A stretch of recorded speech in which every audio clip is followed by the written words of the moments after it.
Did you read the White Dwarf?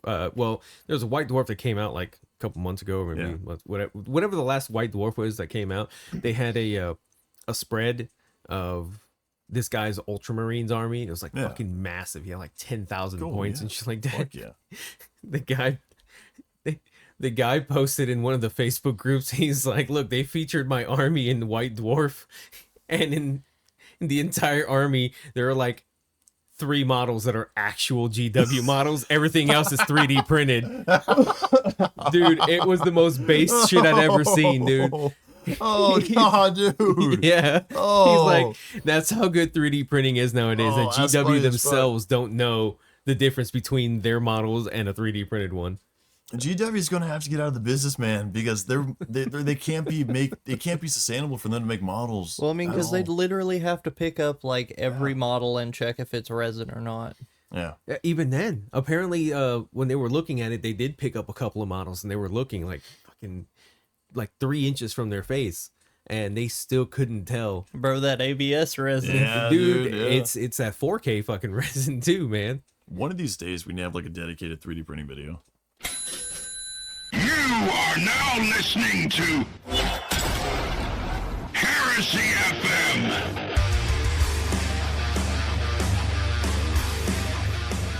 This ain't your commissar station. Yeah. Yeah. So speaking of on the episode, rebelling against big tyrannical governments. Yes. I wouldn't do that. He's summoning Ron Paul. Yeah, don't worry about it. I don't know how sensitive these mics are going to be to picking that up. And last time, remember? Whenever I autistic tap, that's fucking bad. When he does it, that's okay. Well, that's why I was saying, because you used to autistic tap. That's why we got that's why we got the sensory mat in front of you. We're talking about the Luna Sons of the Black Legion today. We are talking about the Luna Wolves / Sons of Horus / Black Legion to a degree. Here's the deal. We're getting this out of the way right from the get-go, and I will reemphasize this when we get into it. For all you new guys, the Black Legion is not the Sons of Horus. But they are. No, they are not. But they are. No, they are 100% not. But they kind of They are not. We will get into the details why they are not, but please know this. It is okay. It is okay. No, it can be considered like arguably correct to say they're like the spiritual successor of the Sons of Horus, but they are not the Sons of Horus. They are an entirely different organization. It's the Ouroboros, bro. No, that's not what that applies to. That's not what the fucking. Oh, it sort of does actually. Oh, we'll get into that later. Yeah, we'll get into that later. But yeah, long story short, where do they get their gene seed from? Literally everywhere.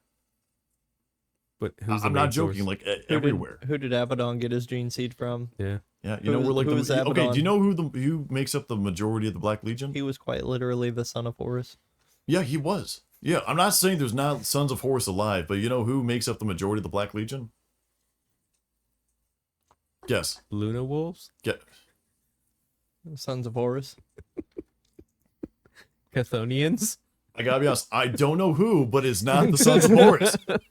He skipped that part. It is certifiably no. It is certifiably not the Sons of Horus. He skipped that book. He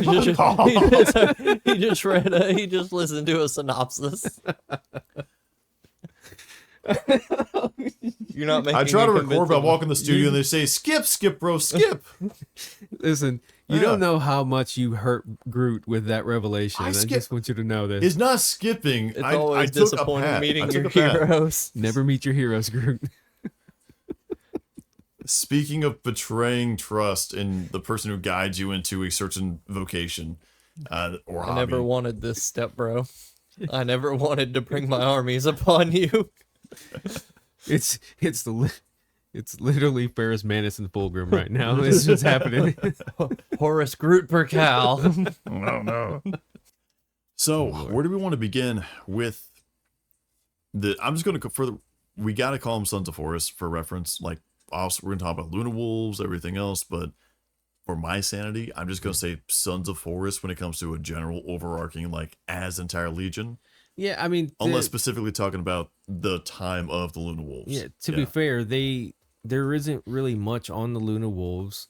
And even in the Horus Heresy books, they were only the Luna Wolves for what, 4 books? Less than that. Less than Yeah, that. I less want to than say that. it was like Half after of the first second. book. So originally they started out, they were recruited from like hunter clans and like subplate slums, where the inhabitants were noted for like ruthless, independent characters. Like they pretty much another case of they hired the grossest of the gross and were like, "Hey son, you want to become a fucking genetic freak?" But eventually, these guys actually became known as very like exemplar shock troops. Really, the only big thing about like the Luna Wolves, especially like pre-Horus, is they were the most important part of the first pacification of Luna, which some people say is part of the reason why that's how they got their name. However, they were actually known as the Emperor's Wolves at that point. Oh. The Emperor's Wolves. And I believe they only got the name Luna Wolves after their pacification of Luna, correct? I think Yeah, it was so. It's somewhere in there. So, what happened? So, what about the Space Wolves? What about There's them? too many wolves here, man. Yes, you can't have both wolves. It's like at the least, color red in Legions. There's at too least many the at this next point. one was like Warhounds. They were the Luna Wolves. We were the wolves that stalked the stars. Gay. Wow. Anyways, And then all right, we became continue the on Space with- Hey, Wolves. one thing I do want to point out is the difference here, because obviously when we think of like, oh, they recruited from gangs, your mind goes to Night Lords, right?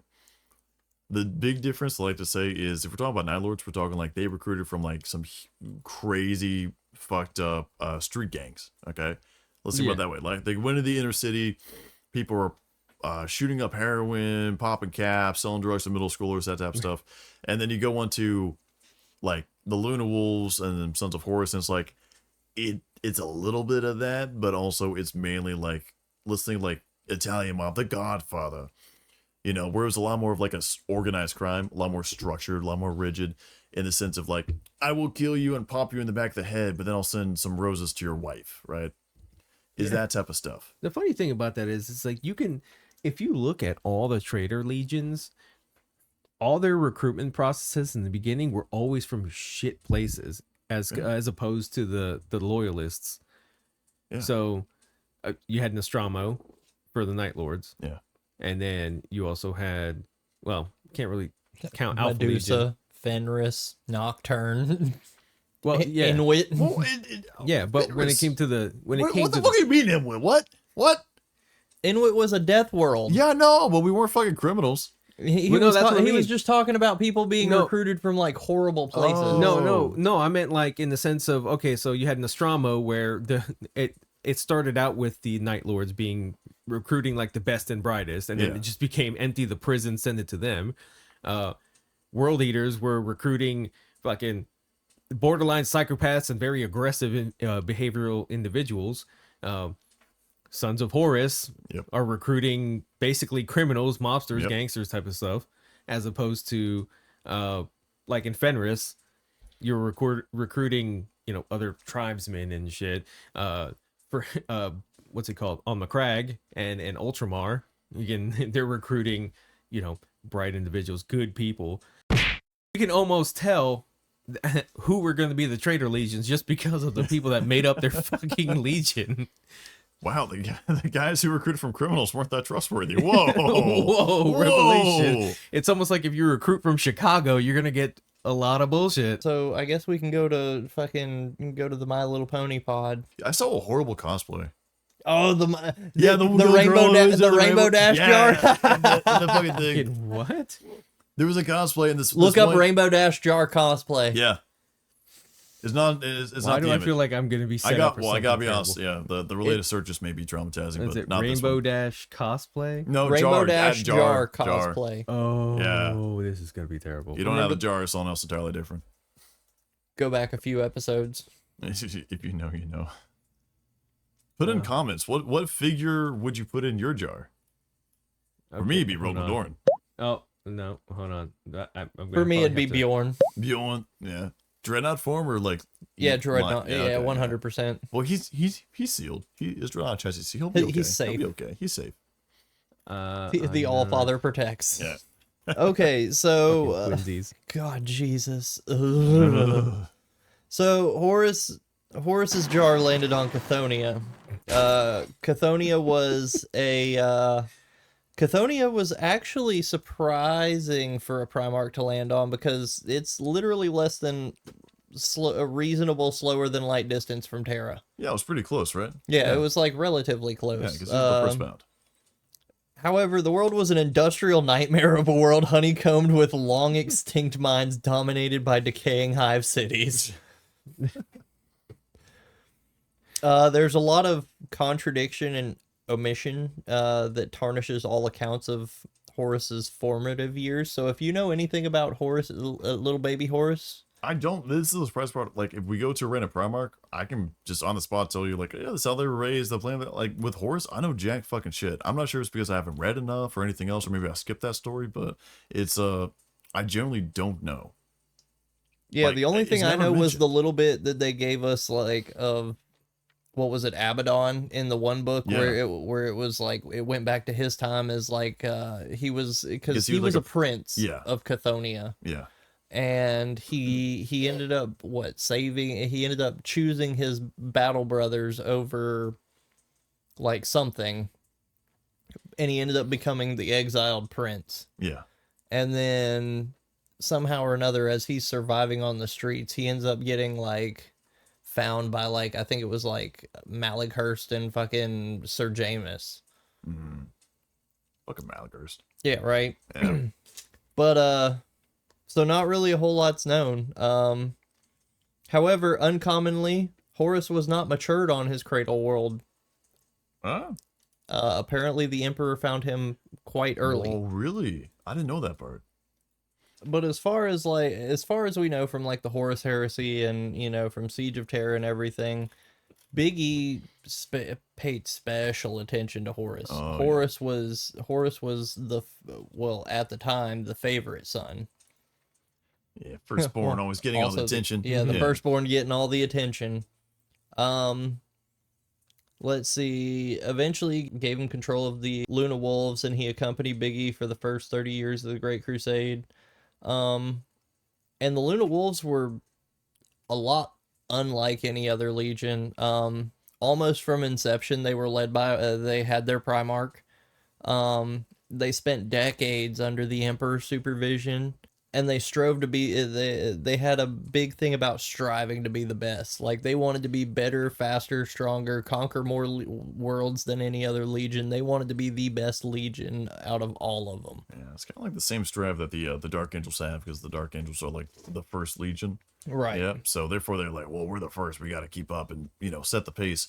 So sort of the same deal for Sons of Horus. However, like with every shitty dad that has a problem great with keeping segue. his dick in his pants, eventually he finds a new son, and the second son he finds is another wolf. Oh. And so he finds Leman Russ, and you get a little bit of this in Wolfsbane. Yeah. Horus is very conflicted at this point because now he's starting to have doubts about, well, is Daddy still gonna have enough time for me? Do you think the Emperor would have just like brought out one of those books that like you read to the eldest kid whenever the second kid comes in the world, so they don't get angry or something? Yeah, You know that? Yeah. So you're gonna be a big brother. Yeah. Mommy and Daddy may not have enough time for you anymore, so it's gonna be split. Doesn't mean we don't love you, fucker. And but the scene is so cool because whenever they're watching, you know, he's talking about, oh, this is your brother Horus, and you know, and he sees Leman Russ and all the Space Wolves, and they're sitting there joking and, you know, joking and brawling and doing as Space Wolves do, and all of a sudden, what is it? All of a sudden, like someone important walks in, and they all like out of nowhere just all snap to attention and like, but they're all staring at him, staring at the person that walked in like a fucking pack ready to pounce. And he goes, oh shit, they're not just fucking savages. And then it gets to the point where he finally meets him, and he finds out Leman Russ has learned Gothic in like 5 days. God, I wish I had that skill. Yeah, and like he's already like mastering fucking tactics, so he finds out a lot of shit. But so obviously more and more Primarchs start getting found, and Horus is probably sitting there like, God damn it. all right, 2, 3, 5, 10, 15, Dad, get off her. 18. Yeah. Dad, we need to have a talk right fucking now. As this is going on, Horus is placed under pretty much overall strategic command. He's universally respected and praised not only by the Emperor, but most of his brothers and legions as well.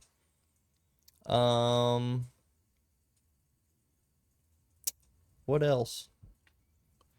He was kind of like the sterling example, like right from the get-go.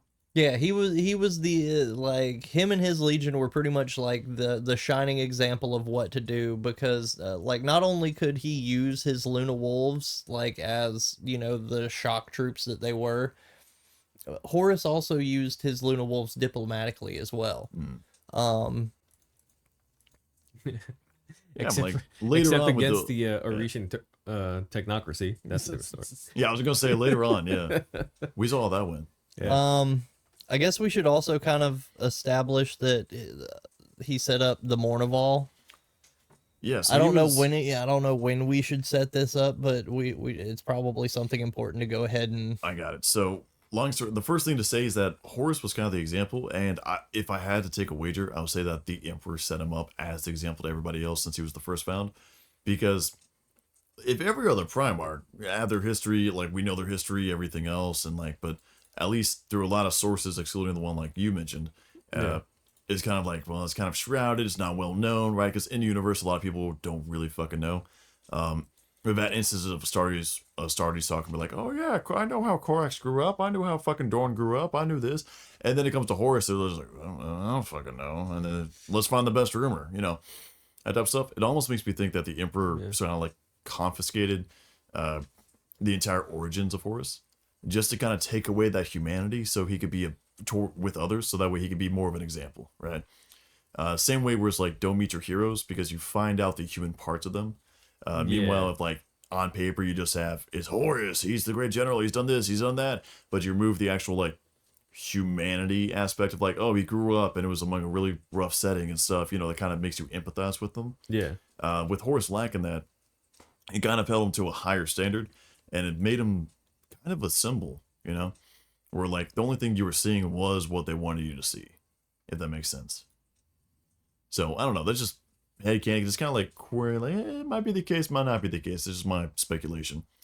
But one thing Horus was known for, and the reason why almost all of his brothers considered him to be the greatest, was because he, quite frankly, was just overall, he understood a lot of the lessons the other Primarchs did not really grasp. Okay. So, for example, Russ, because we've said too many good things about him this session, is going to be Oh God. yeah, would go around. Why do you hate him? I don't hate him. I'm just trying to balance it out.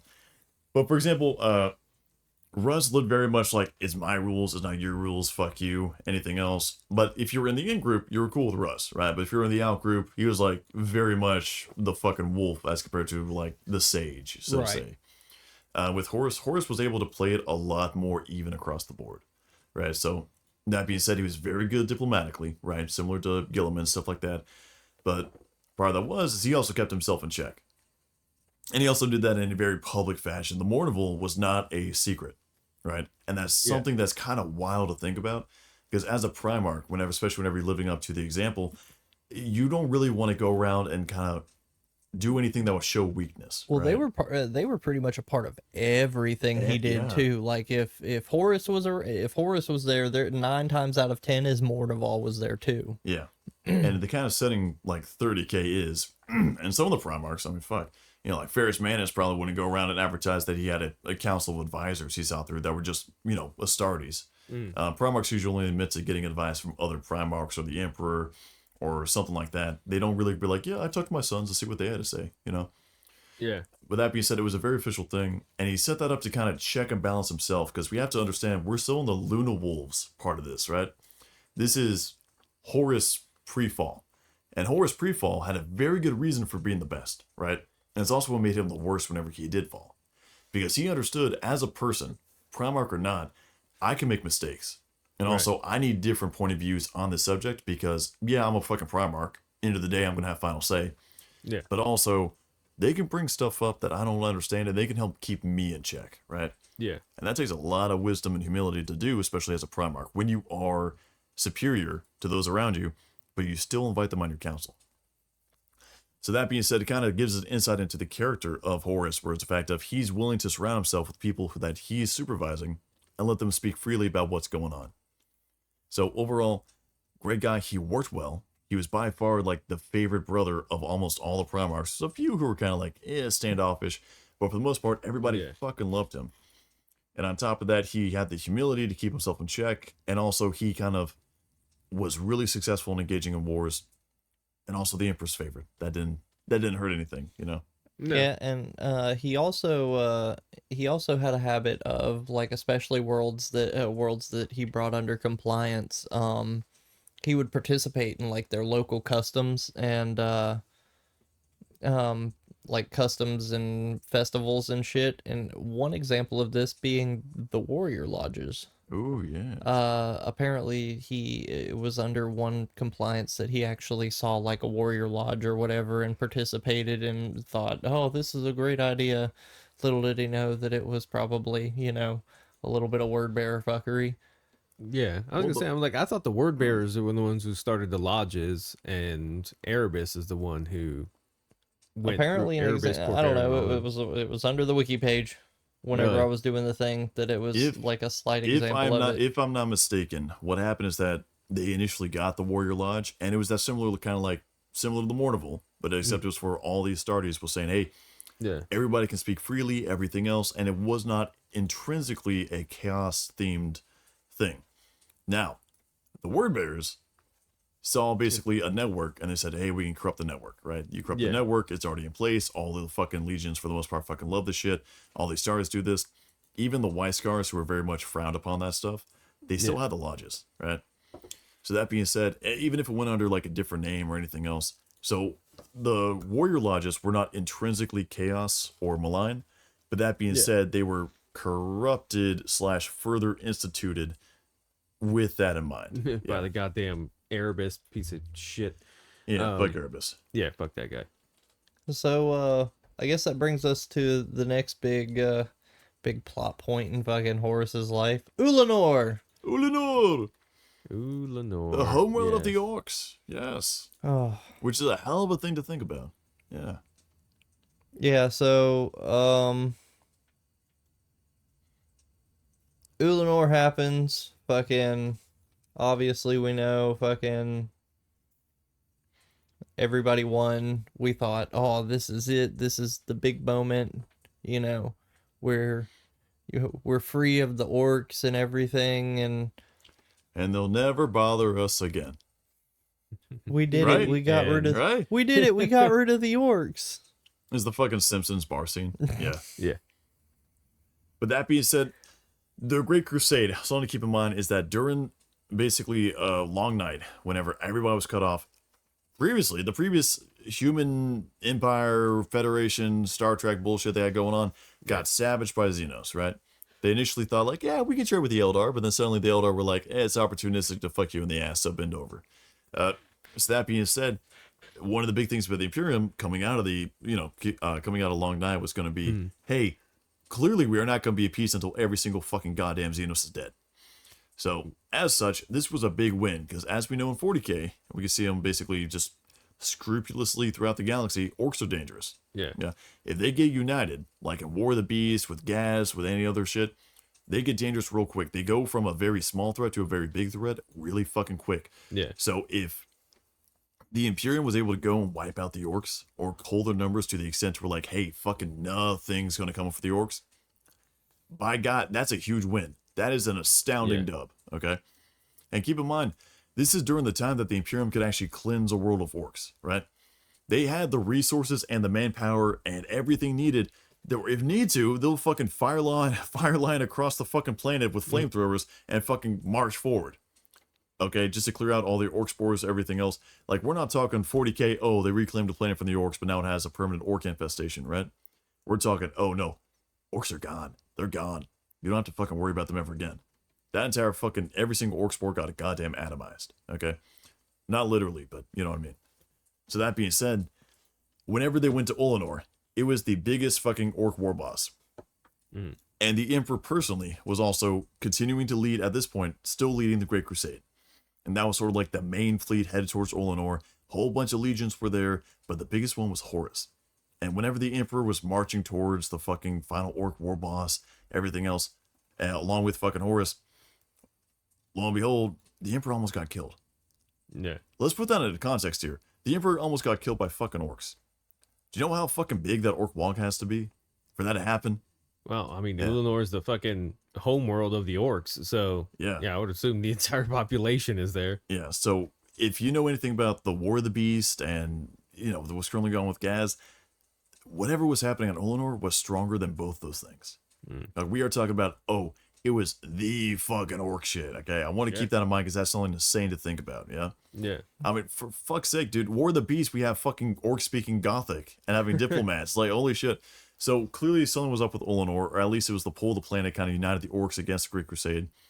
So whenever they actually took over Olenor, it was a hell of a celebration, man. Hell of a celebration. Didn't Ulanor turn into Armageddon? Yes. I would say that's what Armageddon is Olenor. I didn't know that. Yep. I just learned that like Yeah, they recently. leveled the entirety of, not the entirety of the planet, but they leveled a good portion of the fucking planet and turned it into a damn A fucking parade parade field. field. Yeah. Yeah. So during that, he saved the Emperor, which is fucking insane. But at that point, finally, they leveled an entire continent. Yeah.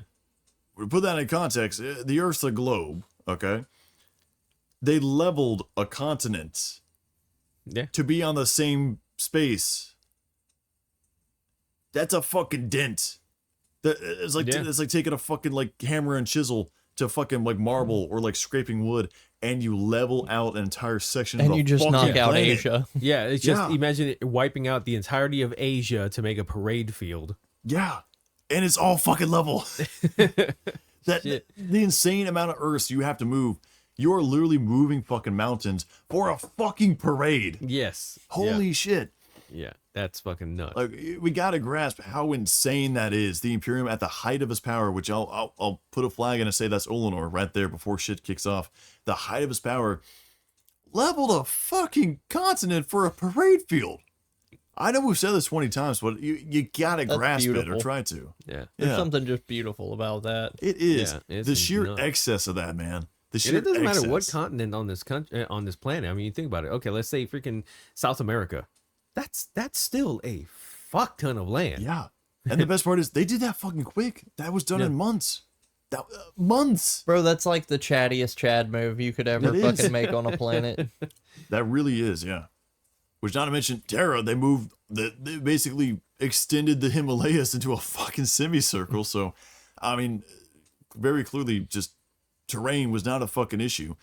But that being said, they did that, and they finally had this nice parade. Horus was there, the Emperor was there, the fucking Khan, Fulgrim, Mortarion, all these guys, and they're basically having this giant fucking the triumph of Olenor.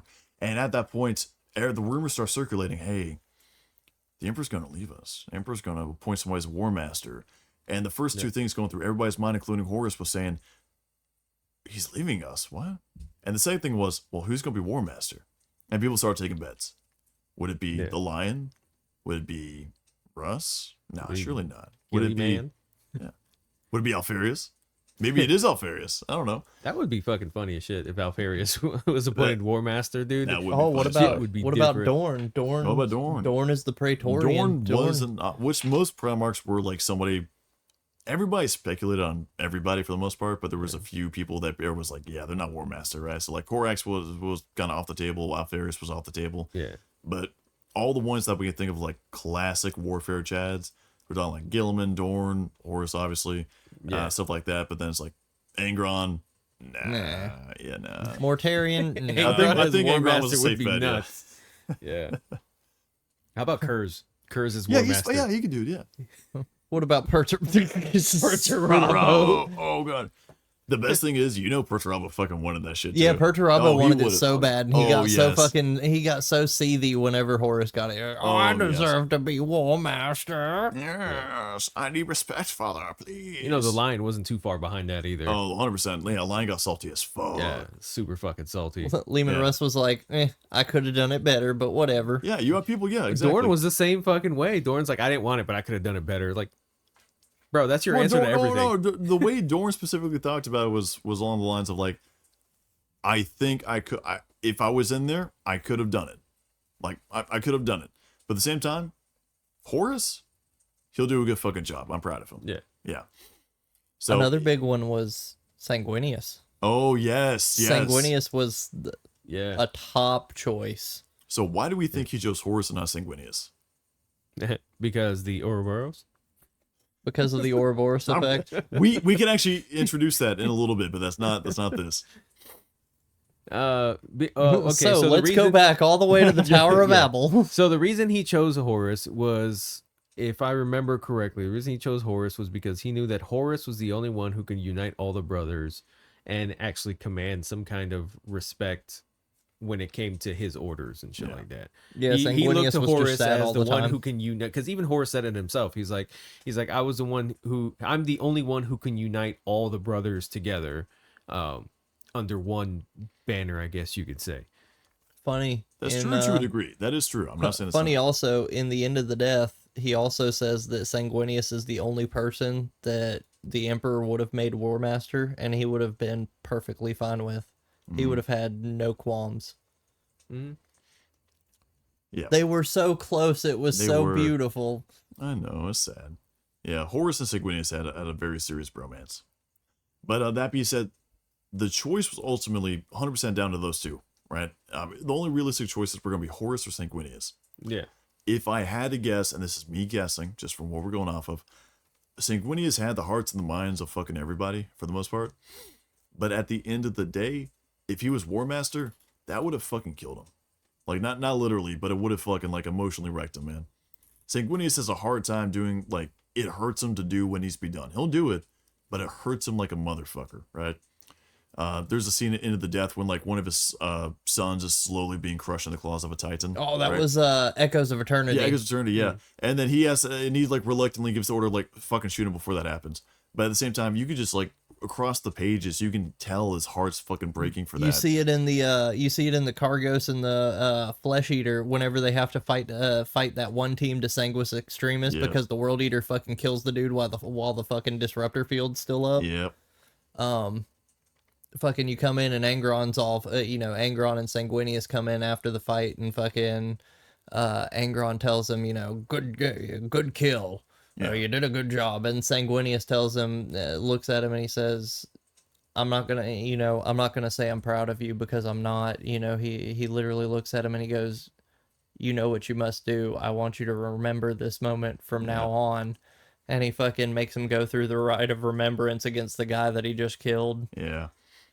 Because end of the day, Sanguinius would have caused conflict because of stuff like that.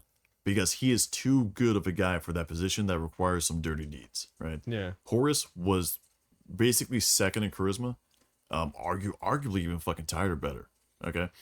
But end of the day, Horus would fucking get shit done. He would understand, I may not like what the fucking world eaters are doing and all this stuff. I'm not a fan of fucking the Night Lords and the fucking batshit insane stuff they're doing. But at the same time, I know it's a necessary evil, if nothing else, to not lose another legion, right? Right. So, therefore, Horus is fully anointed War Master, and at that point, too, literally trillions of people fucking applauding, by the way. Like, just trillions of people fucking applauding. The news is everywhere, and most of the Primarchs are like, yeah, he's the man for the job. 'Cause at the end of the day, Interestingly he is. enough, Yeah. also Big E after he's made War Master, the Emperor actually suggests he changes the name of the Yeah. Luna Wolves. He suggests the name the Sons of Horus. Yeah. Yeah. And fucking Sanguinius tells him, you probably need to change the name too. I mean, if he told you to change the name, I'm not going to tell you any different. Yeah. Yep. So, but long story short, Luna Wolves, and this is the, I guess we say, peak Imperium, right? But at that point, Horus starts out as War Master, and he doesn't have a lot of time on the job until this shit happens. But during that time, he does it well. We have to acknowledge that he is doing well as War Master. Okay, like he was succeeding. Yeah, At least he in that was time doing frame, a really good job. Yeah, we don't have any fuck ups. We don't have anything else. We don't have any records of anybody being like, "Holy shit, this is all going south really quick."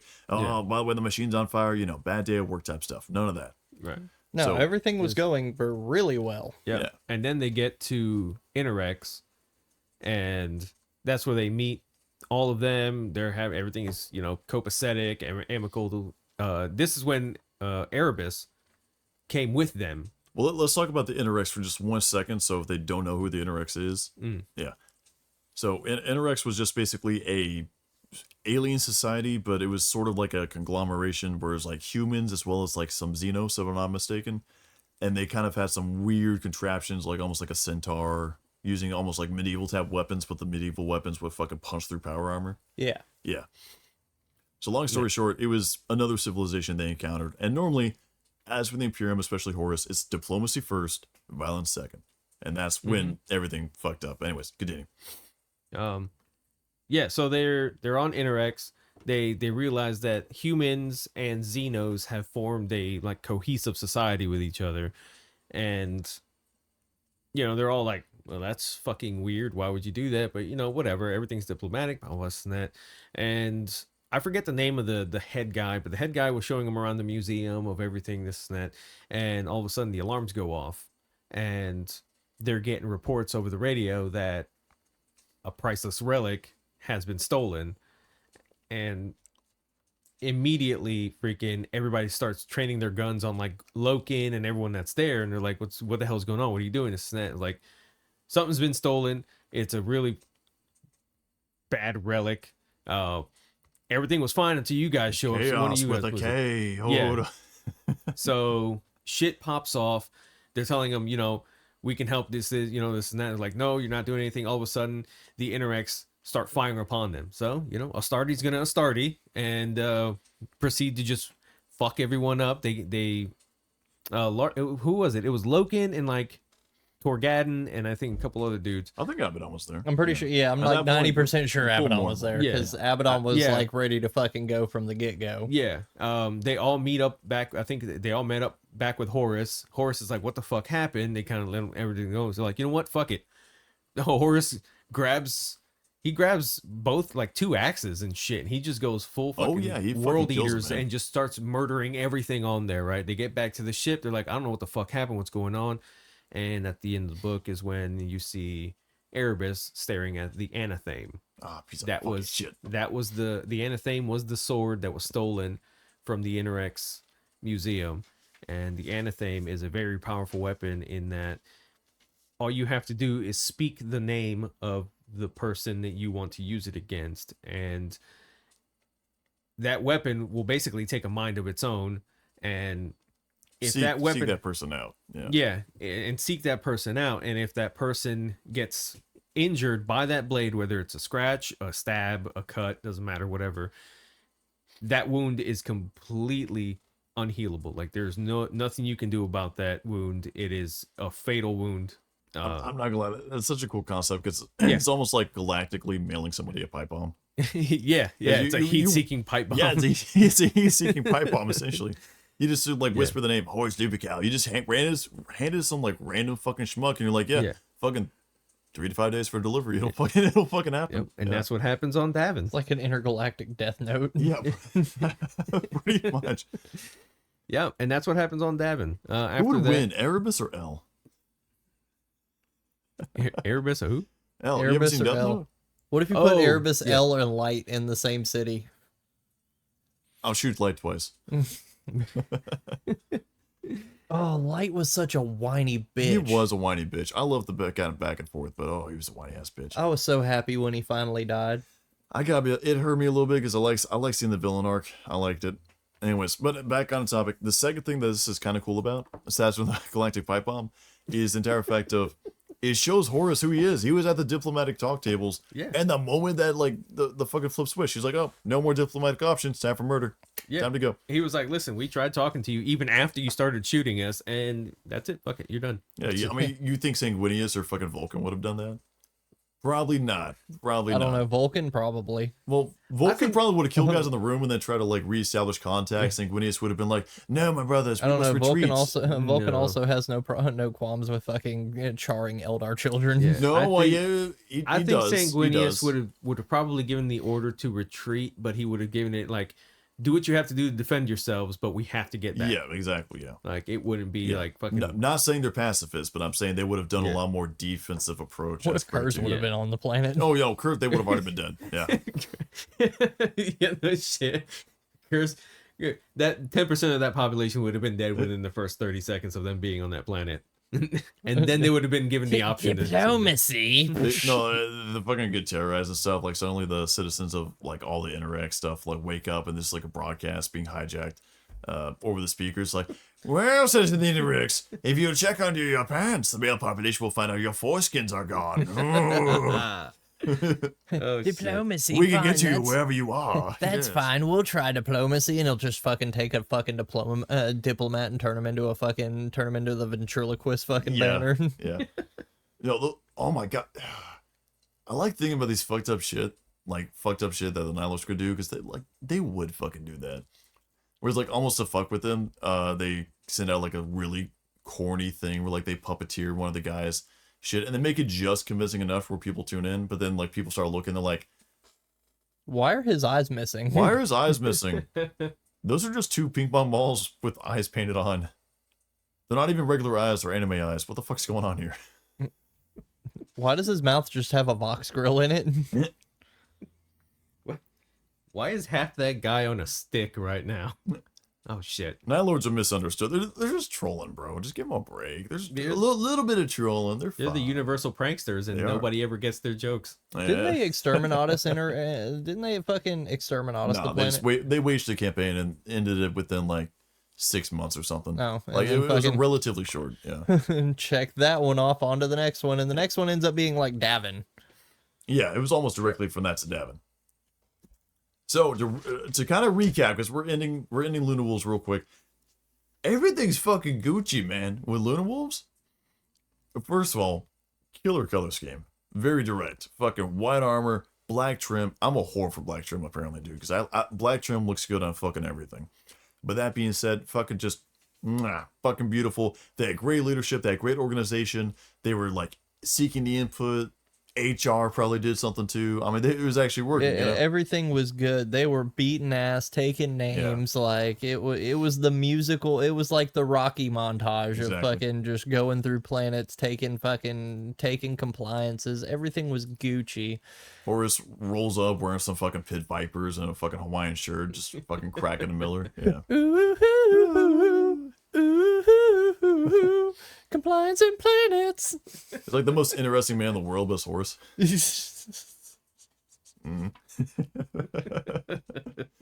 Horus just chilling on his fucking chilling on his command throne with a Dos Equis. Yeah. But so now we get to Davin, and Davin's a little weird. Yeah, now we're talking about people who are not the most interesting man in the world. Yeah. Yeah. So things start happening on Davin, like creepy. We should let them know why they went to Davin. Because they were trying to get to Yavin and they lost track because they slipped when typing it into Google Maps. You know, you probably skipped this part of the book, bro. So Shut the we'll just- fuck up! Oh. Damn. No. So the reason they go to Davin is because they were originally going to go to another planet, right? And in the briefing that Horus was giving to his guys about where they were going, Erebus has the magnificent set of brass balls He does have balls of nothing else. to basically sentence. stop Horus, and he interjects. He's like, "That's not true." Trademark. Everyone, Horus said something, and Erebus is like, "Actually, that's not true." And everybody in the fucking meeting hall just turns and looks at him like, "Are you wanting to die? Like, is this your death wish? Because you're fucked up." And he proceeds to tell Horus that there's a what planet was it? Because Davin was the moon around the fucking Correct, planet. yeah, but the actual planet that rebelled and that had the... Yeah, the planet the planet rebelled, and the person who was in charge of that compliance of that planet was a guy named Yugan Tember, who was a guy who was appointed by Horus himself. And Erebus is telling him that Yugan Tember had turned traitor, he had defected, this and that. He was not doing, the compliance work, whatever. He was trying to rule the place on his own. No, it was Davin was the planet, but then the lodge was on a moon of Davin. Yeah, the moon. Okay, yeah, correct. So they go. So Horus gets pissed off, and I have to give it to Erebus because he knows how to push Horus's fucking buttons to get him so pissed off that it causes him to not think clearly. So they're like, "Fuck it, we're gonna go to Davin. We're gonna settle this." So they go to Davin. That's when they that's when they get the Sons of Horus color scheme. This is a good time to mention our stickers. Yes, our sticker pro, good old Argonis. So if you guys want some ballin' ass stickers, and I'm talking about they are dope. You can get them in holographic, or you can get them in a matte finish. They are amazing. All right. There's our good friend in Discord, Argonis. He has an Etsy site. Check him out on Etsy, Servo Printer. He makes these awesome stickers. These are watercolor stickers. He drew and painted them himself and then made them into stickers. You can get your favorite Legions bolter, different styles. I had ordered the Alpha Legion and the World Eaters bolters, and man, they are freaking dope. Dude, They're I love awesome. You can also get Legion helmets. You can also get Legion helmet stickers as well. I need to order from him, man. I need some Imperial Fist shit. Dude, and they're great. I mean, for him to have done this artistically by hand and done all this stuff, amazing artwork. Check him out. If you use the code The Serpent's Lodge, you'll get 10% off your order, and it's worth it. If you want to help him out, you want to help out our community, you can by all means go check them out. It's always good to have like the small community together. Yeah, definitely. Again, check him out on Etsy, Servo Printer. Use the code The Serpent's Lodge to get 10% off your order. All right, back to the color scheme. I'm like Internet Explorer. I'm just staring at the sticker now. Now that we're after the outbreak. On my way to Area 51. Shut the fuck. So yeah, between the check out time my they leave the devious Interrex and the time they get to Davin, they have changed their armor scheme to like a seafoam green color, and they are no longer the Luna Wolves. They become the Sons of Horus. Downgrade. And yeah, 100%. Not even including the chaos stuff. Downgrade. Yeah. Yeah, The well, armor- that was such a ugly His colors. armor, whack. His armor color, whack. Losing the wolves and gaining the Eye of Horus, whack. The Luna Wolf, it's fresh as fuck. Yeah. That wolf was actually pretty damn fresh. It looked better than the space wolves. Fuck looked, you. I'm not gonna lie. It does. I You agree can't. with that. You can't argue that wolf It was did. pretty Hey, dope. hey, fun fact. Whenever I was going around and fucking trying to make, when I first got on Warhammer, I wanted to make my own chapter, and I went through a few different things. But the very first thing I wanted to do is I wanted to get the exact same Luna Wolves color scheme before I knew what the fuck they were. I didn't know they existed, and it was that same color scheme. And it was like, oh, it's the Luna Wolves. I'm like, what the fuck is that? And then I want to call them the fucking Empress Talons. And they're like, oh no, that's Custodians. I'm like, oh fuck. So God damn it. So they finally get to Davin, right? When they get to Davin, they meet up with the one and only Bearers of the Turd. All right. fuck They them. meet up with Erebus and was it like a company or like a small squad or something? I believe it was like a small company. It was of word just bearers. enough to be like, just enough to warrant them staying away from a school zone. Yeah. Yeah. Yeah. I'd say probably about a platoon's worth then. Yeah, About 40, Around. 50 guys maybe. Too many, yeah. Yeah. They go there. They realize, hey, he's not here. Where is he? Erebus, being Erebus, is Bitch. like, oh, actually, we got word that he's actually on the moon of Davin. That's where he decided to go hide out and stuff. So Horus packs up all his guys. They go to the moon. Right. When they get out on the moon, it's weird. It's like the whole moon It's is like like the fucking swamp of Dagobah. yeah. The entire Well, no, entire that fucking was the planet they go to the moon after, but yeah looks like Louisiana, like the swamps in Louisiana without the crawfish. without the crawfish or the Mardi Gras. No more with like, I assume they were like poxwalkers essentially. I assume so too, yeah. but apparently they were like, Could have been that. Could have been like corrupted human. It was some They weird. had It was to have been ambiguous. poxwalkers just the way, because they kept coming up out of the ground. It was like, I mean, yeah, and so did and- Tyranids. They were So. fucking but Tyranids don't look like Yeah, zombies. but they weren't like dead bloated bodies. Yeah, Okay, well, warp fuckery regardless. yeah. So they Yeah, find the crash ship that's on Davin, and I always meanwhile, assumed it was a Nurgle planet. Or was Yeah, it it was like a very much- Nurgle Oh, it was, corrupt- yeah. Yeah. Go Yeah. back to a Death Cut episode. It's where like Nurgle influence reigns, but it's not like explicitly, oh, here's a great and clean one, right? Yeah, it could be Nurgle without having like the super like blatant obvious of Right. Nurgle. It's very clear Nurgle. right? You're just not seeing like, oh look, here's this fucking sign that says Nurgle. You know. Well, I think they even said something about what was it? They didn't say Nurgle, they said Nurgleth. Yeah, because the different. Yeah, Nurgleth, which is weird. Maybe that's Nurgle's pronouns. Mm. That's his gender identity. What pronouns we talking Maybe with his Nurgle? sister. Well, they haven't even Nurgleth. specific like in the Horus heresy, like other than Nurgle's gender fluid. Ah, He's either Nurgle or Nurgleth, depending on the day. Got it. actually in the Horus heresy, well, at least as far as I know, Nurgle and Slanesh are the only ones that have been named. yeah, but even then it's like half Yeah. named. So this is actually a good time to mention this. Up until really after that, technically all the way up to kind of when the Horus Heresy actually kicks off, the Chaos Gods specifically aren't really mentioned, including Chaos as a whole. And when Yeah. it is mentioned, it's always like some like slight alteration on it, right? So with Interrex, it wasn't. This is the funniest fucking shit, is because in the books it wasn't Chaos like Chaos. It was Chaos, but to say that it was a little bit different, they said it like Khaos. And it's like, no, guys, Chaos with a K is spelled different. It's entirely different. it's different than with the C. It's different. Yeah, which they didn't know It's what C different. Chaos was It's either, but it different. was like, you kind of play into the idea of like, oh, what is this? I don't know. Well, yeah, you know. So just kind of a funny thing where obviously as a reader, you fucking know, but I don't know, it kind of represents their not understanding and stuff not clicking type stuff. Right. It's probably pronounced different too. I don't know. Yeah. So, yeah, they land on the moon and Fight a bunch of boxwalkers. a little bit. Yeah, they start getting attacked by some poxwalkers. They don't know this poxwalkers. They don't call them poxwalkers. They just call them like infected humans or diseased humans or some shit like that. But they're poxwalkers. And these poxwalkers keep coming out of fucking nowhere. They'll come up out of the ground and they'll keep attacking them. As they get closer to the ship, they get attacked one last time by like a whole horde of them. Clear them all out, whatever. I think somebody got injured on that one. Or no, who was it? Somebody got dragged underground. Yeah, I remember that. Yeah, in the swamp And- before they got the ship. Yeah, and then I guess they got pulled out, I think, by Loken or somebody. But the big thing about this is Horus gets hurt. He does. Yeah. They make it through the ship. He finds he gets separated from the rest of the guys and he's by himself. And he finds Yugan Timber in like the command bridge of the ship. All fucked And up. Yugan does not look good. He is bloated. He looks like a fucking corpse.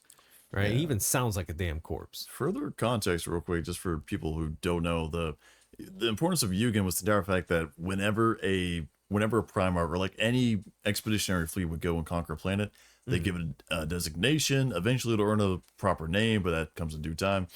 But they leave like a ranking officer basically as the planetary governor. And in fact, for a lot of planetary governorships in 40K, it's because, well, way back when that planet was settled, that was the officer and that lineage that comes straight from that original officer, right? Right. But that being said, Yugan did not like being left behind. He felt like he was being kind of betrayed by fucking Horus. He wanted to go and see through the end of the Great Crusade, but instead Horus said, "Nope, you're fucking guard of this planet. This is your planet now. You're now the Lord Governor. Have fucking fun." Yeah. Yeah. Oh, yeah. I did That's- forget about that. He didn't want to leave Horus, and Yeah. Horus is like, "Nope, you're in charge of this. You're good, man. You're Yeah. the guy for this." You know that's what we partially haven't why talked this was kind of a bit more like Horus talked to him and managed to get himself stabbed instead of just like immediately killing him, because Horus was like, "Why the fuck do you do this? You're like one Yeah. of my best officers." You know? You know, But we- Yugan is holding the anatheme, Yeah. and Horus hears him, or he sees him pull the blade up to his mouth and say something. Yugan whispers the name, the War Master Horus Lupercal. and immediately the sword just starts going apeshit in his hands. And Yugan, being the fat piece of shit that he is, like just all bloated, is moving with the speed of like an Astartes or an Eldar. Yeah. Like he is just giving Horus a run for his money. Long story short, fight goes on. Horus lets himself get stabbed by the anatheme to be able to actually kill Yugan. To get the killing blow on Yugan, he lets himself get stabbed. Oof. Yes, big oof. This action will have consequences. Yes. Now, Horus is bleeding profusely out of this fucking wound. Like his Primarch abilities are trying, and it's just not doing Yeah, anything. you fucking go and shoot a Primarch in the lungs, assuming they don't have armor. You just like grab a fucking, I don't know, a 9mm and you shoot them in the fucking lungs. Like fucking less than a minute later, it's like it never happened. Right. That's the fucking regenerative properties of a Primarch. Yeah. And that's when all the sons of Horus hear the words, "The War Master has fallen," Yes. Yeah. and they freak the fuck out. They freak the fuck out because they're trying. Like they pick him up, they bring him back to the ship. No, because they know that because they can't make it back to the ship. I thought it was. I thought they couldn't make No, it back to the ship. They and make it back to the ship, but they Yeah. can't heal him, so they take him to the moon. Yeah. Oh yeah. They took him to the Serpent's Lodge on. Yeah. Well, they took him back. Didn't they take him back to the ship? Yeah. Yeah, they took him back to the ship, and that's when there's a crowd of people in there. They're like, "Oh my god, Horus fell." So everybody wants to look, and you got Loken and basically the Mournival just fucking bulldozing people over, like killing people unintentionally because they're trying to get him to the Medicaid bay to save his life. Yeah. Of And they course, realize he can't. here comes and then, Erebus. Hey, yeah, who but Erebus knows how to cure him? I know how to cure him. And that's when they get to the lodge. In, The what? The Serpent's Lodge. The Serpent Lodge. I remember that day. Trademark. I remember Yeah. the day they brought him in. Yeah. I was on duty that day. Just finished my first blood sacrifice. It was a great time. He fucked up my lunch break though. I'm kind of pissed off. Yeah, Mid sandwich. yeah, I was mid sandwich, dude. Fucking Got bologna, blood man. all over my bologna sandwich. Yeah, dude. This is Still ate bullshit. it though. Yeah, It was good. it was good. Yeah, Yeah. yeah. Probably the best you've ever felt. After Dude, that. damn fucking straight. But so they do some big juju magic, and fucking Horus sees fucking Sir Janus and Magnus. Yeah, so he enters. So as soon as basically they bring him to the moon, because it takes a decent bit of convincing, but the Medicaid eventually says, "Hey, we can't fucking fix this. He's going to die." They were out of options. They've done everything they fucking can, and that's the only reason Erebus was able to get them into the moon. Was saying like, "Hey, I'm just saying, I know it's a little bit sketchy, but I know a guy that could do some shit. You might as well try. It can't hurt, right?" Right. It can hurt. That was a terrible fucking idea.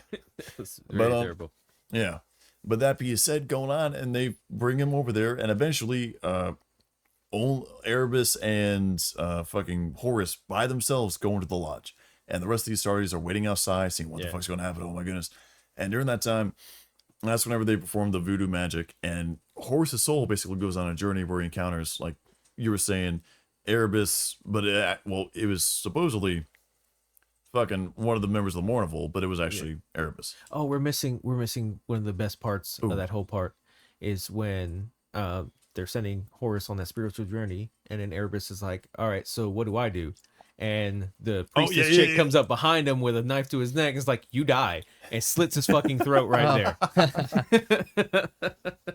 The amount of dumb shit that happens to Erebus is fucking great. GW knows how to do their punches, man. It's like, hey, you hate this guy, but we're going to kill him like 3 separate times in the fucking heresy. He gets better, but we kill him like 3 separate times. Yeah, that was one of the best ones. I heard that I was like, "Oh, thank God, he's fucking finally dead." Psych. yeah, naive me. Yeah, 63 books later. Oh, shit, he's still alive. Yeah. But so then, boom, Horus comes back. Well, I mean, before that, we discussed previously. Let's cover the dream a little bit more. So, Oh, okay. Because the dream is a big important Yeah. thing. Like, so he's in the dream world. He sees Sir Janus, right? And he's like, "Oh my God, I thought you were dead. This is cool." Blah blah blah. And Sir Janus, quote unquote, is trying to show him, at this same time that he's showing him around to this different place. There's a white wolf that keeps appearing, and it keeps like trying to talk to him. It keeps saying Lupercal, and that's all it says, right? Well, until one point, Lupercal. until one point, the wolf actually becomes Magnus. Magnus is telling him like, look, there's powerful freaking sorcery happening here. I had to use everything in my power to get through to you in here because of the shield that's around this temple. He's like, that's not Sejanus, that is an imposter. Fireball. Yeah. And Magnus reaches out, like grabs open air, and then basically rips the costume per se that Erebus is wearing as Sejanus. And Horus is looking at him, he's like, that's like, Erebus, what the fuck are you doing here? I thought you were Like the Sejanus. What the Scooby-Doo fuck?" meme. Yeah. Yeah. And Erebus smart mouths Magnus. Magnus is like, motherfucker, know your fucking place. And then, yeah, fireball. And now Horus is like, dude, dad said don't do fucking magic. What the fuck are you doing? So Magnus again failed in trying, because he would have convinced his brother. I love how But- even in the Sons of Horus episode, we get to dunk on Magnus. Yeah. I like the best part of this is the fact that this entire thing's going on. Horus is very disoriented. He doesn't know what's going on. Yeah. But the one thing he does fucking call out is not the entire fact of, oh, Erebus in my dream, you're in my dream fucking somehow, or anything else, or this is happening. Why is this? Why am I being shown visions? He's just like, you're not supposed to do that. What the fuck are you doing? Yeah. Yeah. Yeah. And he gets pissed off at Magnus for that. And I guess Magnus gets yeeted back out of this motherfucker. Yeah, that's what he's And then Erebus continues on his journey, showing Horus through and there's one part where they're walking through this like dilapidated looking city, but there's like Gothic like churches and stuff like that around. At one point they get to like the town square, and it's got statues of all the Primarchs. Yes, this one. But Horus, and Horus is like, where's mine?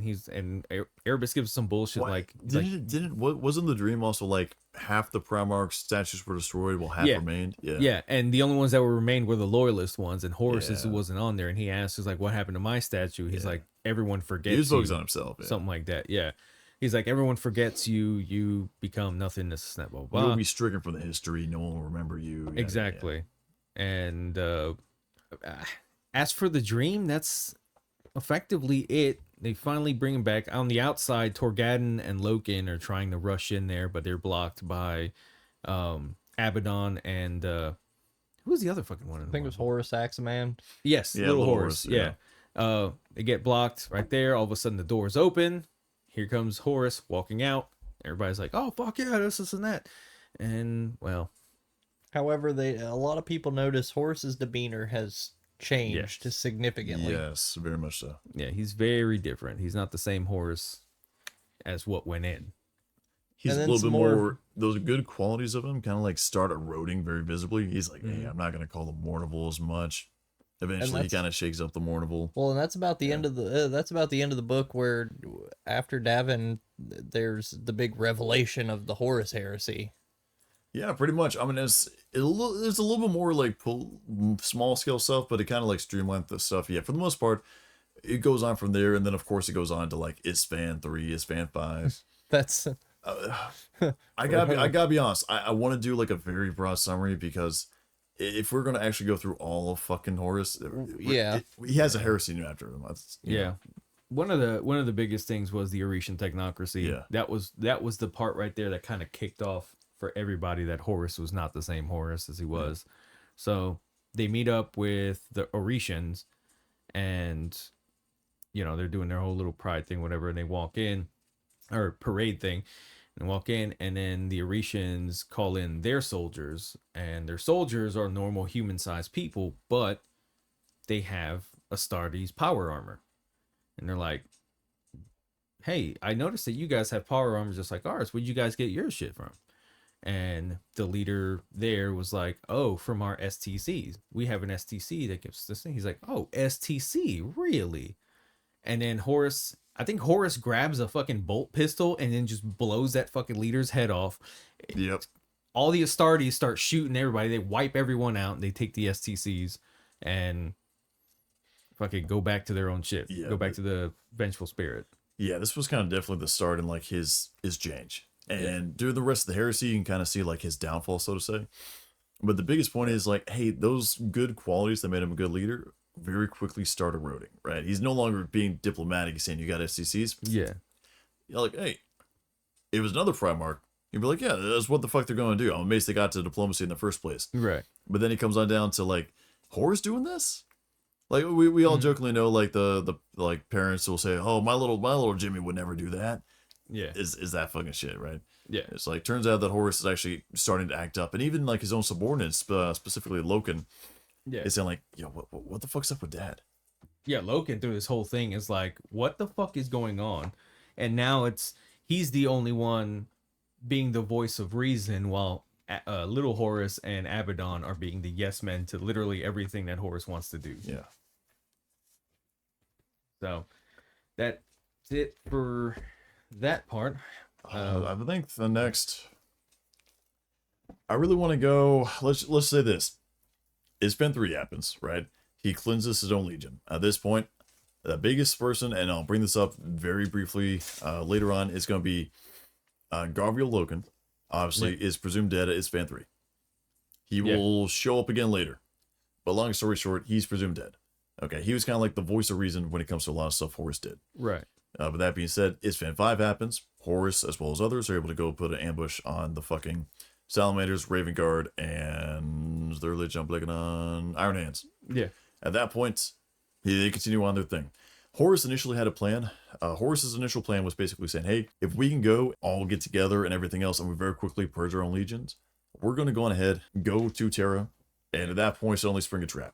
Okay, because at that point, nobody was expecting, similar to how we saw Flight of the Eisenstein, hold your comments, was going to be a case of like, Only two of us saw the Flight of the Eisenstein. shut the fuck You up. just heard about it. You heard a synopsis video. What I've heard from my synopsis videos was that, long story short, if it wasn't for that, Horus would have gone on ahead and basically brought hit all of his traitor legions to Terra and suddenly unleashed hell at the fucking, at Terra. It would have been game over, even for the Emperor. Game fucking over, dude. Game fucking over. Man, it's game over, man. It's game over. What the fuck are we gonna do now? What are we gonna do? Maybe we could build a fire, sing a couple of songs, huh? Why don't we try that? They would not have been able to win, but because Gabriel, Loken, and the others hold out for so long, the Eisenstein is able to escape, and in that case, hey, they go back and are able to go and fucking... Go back and fucking. No, they just fuck. That's it. Oh. End of the story. They fuck. But Damn. I know, right? I missed that part in the Eisenstein. Yeah, you got to read between the lines a little bit. It's fine. But that being said, they go back and they warn the Emperor. So instead of being like a quick decapitation stroke, like Horus enacting his plan within like 1 second, it turns into an entire fucking, 7 years civil war, basically. So Yeah, so at this point, eventually, something to keep in mind is that for the most part of this, the Horus Heresy does not start out at Siege of Terror levels to where it's almost like an animosity. It's very much a case of like Proto-Rebels like, hey, do we take prisoners? Are we doing that? Everybody else is like, time to do a new war, but it's for the Imperium. Horus is better than the Emperor. It's for the Imperium. Yeah. And by the end of it, very quickly you can see that as Horus loses sight of, it's going to be a new Imperium with me at the heart of it, and it becomes more and more corrupted, it becomes a lot more a case of we need to burn the fucking Imperium to the ground and raise. And that's as chaos gets more introduced. But the big turning point between basically, I guess we could say a civil war with no spiritual aspects for the most part is going to be Moloch. At Moloch. Yeah. Yeah. Moloch You was a good one. want to take us through that? Oh, I find the story of Moloch very fascinating and stuff like that. Really, just the lead up to it. I mean, you can take it over, but one of the biggest things was when Horus is talking to some of the other Primarchs. I believe it was Fulgrim. In fact, he was talking to specifically. He asked Fulgrim. He's like we're Primarchs, and we have near perfect memory, correct? And I was like, yeah. I mean, like, it's like you can remember everything that's happened to you throughout your entire life, right? He's like, yeah. He's like, what about, do you remember anything between these 18 years? I think it was like 18 years or something like that. He's like, do you remember anything during this time? And I believe it was Fulgrim who was like, no, actually, I don't remember anything between that. And this is where Horus finds Molech. And, well, Well, in that case, I'm just going to speak and say, You know, I can feel my voice would be like a little bit, so I'm just going to kind of y'all take the reins. Y'all take the reins. Keep on. Okay, we'll do. So, all right. Step So Bro's they gonna get to, skip speaking for a little Shut bit. the fuck up! God damn. I was So fucking they get yelling all to- weekend. Be quiet. Horus finds out about this planet called Molech, right? And he wants to go there to find out what happened, because with being a Primarch, they have almost perfect memory, but there's a gap in their timeline about this one specific place, and nobody can remember why. So they go to this planet named Molech. When they arrive there, there's a lot of interesting things that are there. There's one spot in particular that's called the Lupercal Court. There's another one called the Dorn Emissary? Or Dorn Embassy, I think it was called. And there were different places on this planet that were named after the Primarchs. So in there, they come to find out that this is basically where the Emperor got his power. According to Malcador, the Emperor was not the Emperor when he met him. So means that Emperor came here. This is the Molech is the place that's suspected that this is where the Emperor became the Emperor. He made a pact with the Dark Gods or something like that. He went from and then- being just like a perpetual that's really strong and wise to being the supercharged guy he is. Yeah. So speculation is that this is the planet he came to. This is the planet where he was able to kind of, I guess, commune with the Dark Gods, gain the power that he's got, and then ultimately betray them and work towards the benefit of humanity and And stuff. shut him in a giant vault. Yeah. So they go to this place and they learn a lot of this stuff that's going on there. Well, Horus is gonna Horus, and they end up destroying the entirety of the fucking planet. Yeah. They just completely obliterate the entire planet to make sure that nobody else can learn of this and do what the Emperor did.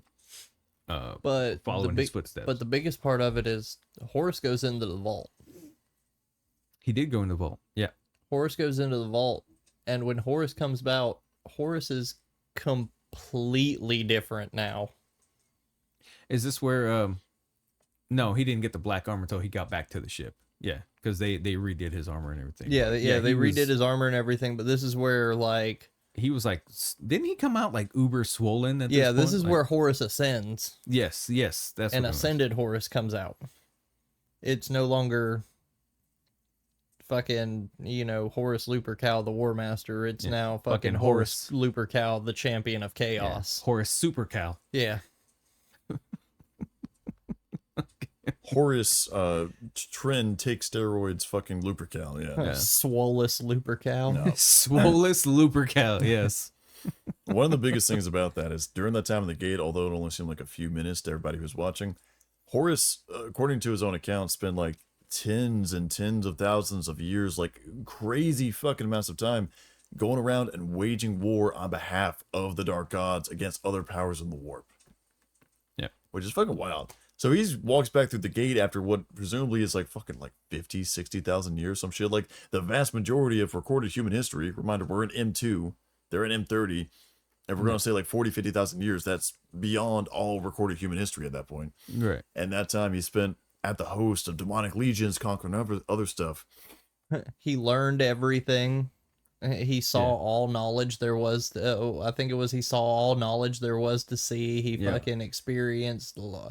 He experienced all of life's greatest pleasures. He led He led wars with fucking hordes of demons. He experienced life and death over and over again and all at once. But there's a trick to that. Everything that he saw was in some way, shape, or form manipulated by the Dark Gods. They showed him what he needed to see, or they showed him what they wanted him to see. They gave him the knowledge that they wanted to give him.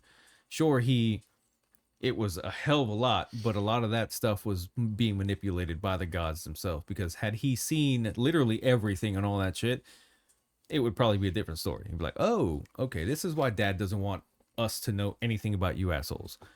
Yeah. Now, there is something interesting to think about real quick. is that, hey, this entire war was being waged on two fronts, right? So the materium and immaterium. Right. Materium, Horus heresy, we know it. We can play the game. We can read the lore, right? But at the same time, during this time, the warp was still very calm, right? So the chaos gods were not super influx like there are in 40k. Okay, Yeah. there was presumably still parts of the warp that were very much just the warp. It wasn't chaos one way or another or anything else. My theory, my understanding, is perhaps this was him fighting the Immaterium War for chaos. So whenever he was doing this stuff, he was conquering basically the rest of the warp for chaos. It's alluded, and I'm kind of curious to what exactly they mean by it, because they bring it up a lot. On Molech is where they say the Emperor stole fire Yes. from Yes. the chaos gods. Yes. When did he do that? Supposedly he did that sometime after like Old Night, like before, like at some point, presumably either during Old Night or like directly after Old 'Cause I Night, was, but before he began his the Primer project. Yeah. Because, God damn it.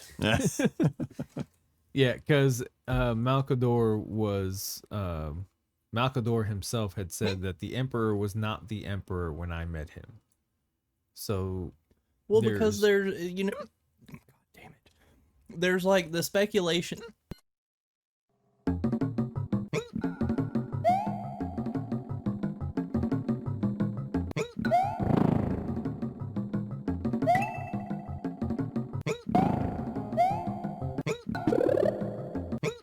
That he came back from like that, the Emperor was alive during like caveman times, well, yeah, that he's been alive since for the fucking- dawn of time or yeah, whatever. basically. Well, there's that, and then there's the other one where he's an amalgamation of the spirits of a bunch of shamans that got together and basically sacrificed their lives to make one like perfect human being. Is the Emperor Prometheus? Yes, actually, well, in this sense, yes, he is. Is he Jesus? No, we talked about that last that was episode. no. How do you know? No, he so wasn't. okay. He wasn't Jesus. He was the 13th disciple. Here's on the. It's going to clarify this, okay? Before we go into anything, actual thing about Moloch, yada, yada. Here's the big cheese about this shit, okay? No matter how good the Emperor, Horus, or anybody else is, they are still human, okay? That was the main restriction and the main issue that the Emperor had whenever it came to fulfilling his dreams. Okay, he's only human. He knew he needed more power to go on ahead and fight against the Chaos Gods. What he did specifically is unknown. But we know when he went to Moloch, because Moloch basically had an instant portal into the warp. Okay. Right. So think of like the Eye of Terror, except a lot more like nice gateway type shit we're looking at here. Okay. But that being said, whenever he entered, he made some form of agreement with the Chaos Gods. Like he straight up said, hey, quid pro quo, I do this for you, you do this for me. Yeah. At that point, Chaos Gods gave him the power, and supposedly is limited to the information needed to create the Primarchs. Like specifically, that was what he was given. The information needed to create the Primarchs. I thought they gave him effectively what they gave to Horus, where they like imbued him with all this power and knowledge and everything like that in the hopes that he would fulfill his end of the bargain and I guess bring the galaxy to chaos. There's reference, he also gained some power with them, like psychic power, stuff like that. But at the same time, it was his end of the deal that the Emperor got was the Primarch Project. That's what he got. Now, and fire. and well, that was the fire. Yeah. That was the fire that keeps him going at age like 40, 30,000 and whatever. But that being said, that's what he got. And the Chaos Gods were supposed to get something else in return. What? We don't know. We can only guess. Now, assumedly, if I had to guess, because all this is based upon some form of like mythology and theology and everything else, if I had to guess, it's going to involve like, hey, we get some of your sons in exchange for you getting this knowledge. That's a very esoteric thing to do. Demand like your children, like your firstborn, something else like that. And, That would make sense yeah. to why that would kind of make sense to why the Primarchs got scattered. Yeah, that's what I'm thinking. I would venture to say, because the Chaos Gods, they need worship to become more powerful. I would personally think that in return for giving him this power, or at least the emperor's like, hey, if you give me this power, I will bring all humanity together and have them worship you. You think about it, if there are trillions of humans across the galaxy, and he gets them all together to worship the chaos gods, imagine how immensely powerful that would make the gods. So I think I personally would think that that's probably the bargain he gave them. And he's probably like, hey, I need the knowledge I'm going to need generals, and I'm going to need the knowledge to, do that. And they're like, okay, we got you. They give him all the shit. He made the Primarchs. And when the Chaos Gods basically found out that he's not fucking going to fulfill his end of the bargain, that's probably why they scattered. They're like, okay, well, if you're going to dig us over, we're going to take some of your kids. Yeah. We're going to take your sons. That to me seems like the most logical thing that would happen, because that's, in essence, that's kind of what I would do. Yeah, it's like, if I gave you a shit ton of guns and you told me, hey, I'm going to take these guns and I'm going to get everybody together and I'm going to have them follow you, and then you turn around and you're like, actually, no, I'm going to do my own thing, fuck those guys. Because if you think about it, he didn't let anybody know about the Chaos Gods. Yeah. The Primarchs, nobody. He's like, I'm not a god, do not worship me, because that would just cause you to see these guys over here. So it's like, if I gave you a bunch of guns and you turned your back on me, I'm be like, okay, well, I'm going to try to take your kids. Epic foreshadowing. The only other thing that I could potentially think of is that he promised to give them, like, you give me my stuff, you can have the galaxy, or something like that. Yeah. Or like, hey, you'll be fed for eternity, something like that. Yeah. Which is an interesting idea, because we look at modern 40K, and obviously we're a lot more, I guess we could say Chaos is winning, right? Chaos is in a lot better place than it was in 30K. Yeah, they're definitely a lot more active. Yeah, so could the Emperor have unintentionally been fulfilling his side of the promise, whether it was like on purpose or not? It's possible. Because if something like that was promised, and even if he fought against it, it resulted in 40K, which is chaos runs rampant, right? Right. Yeah. Essentially. Yeah. So is the war already lost, and has chaos already won, and it's just a futile struggle because you got to have opposition to keep chaos going, so to say? So is the Imperium just controlled opposition?